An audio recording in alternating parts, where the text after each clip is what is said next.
Hello, I'm Dr. Gloria Horsley, president of the Open to Hope Foundation. Today I'm interviewing Brenda Atkinson, and we're going to be talking about an important topic, which is helping families after a loss. Talk a little bit about what you do. I am the continuing care coordinator at Thomas McAfee Funeral Home in Greenville, South Carolina, and I follow up with the families after the service and make sure their grief is going well or they're normal. Many people just want to hear that. But the other thing that I try to do with the community is educate them that as people come to the funeral home, that is a part of the grief process. And planning that ritual, planning that memorial to help them honor their loved one is so important.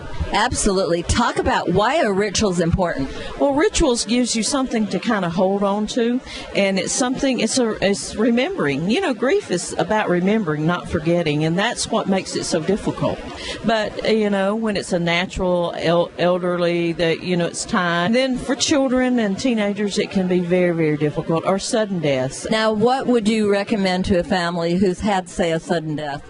Well, first of all, I usually meet with them first and determine where they are, and if it's post-traumatic, if they happened up on it, you know, it was a suicide or something, I usually get them in touch with a therapist. My background is chaplain. I'm not a therapist, and I understand that, and sometimes I need to dig a little deeper. So a therapist, but how about their own faith community?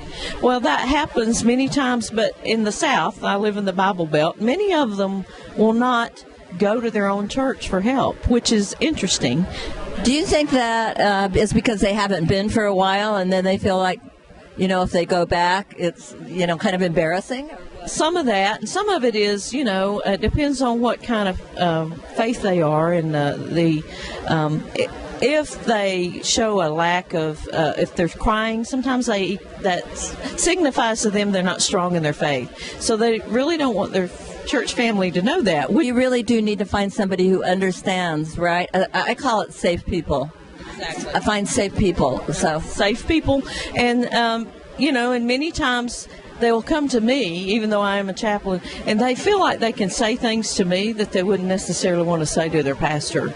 And so, you know, I try to help the pastors understand that, and they see me as a partner in their ministry. So that's great. That's great. Well, thank you for the work you're doing. And also, I want to say to people, do look for safe people in your community. Not everybody that you think can handle it.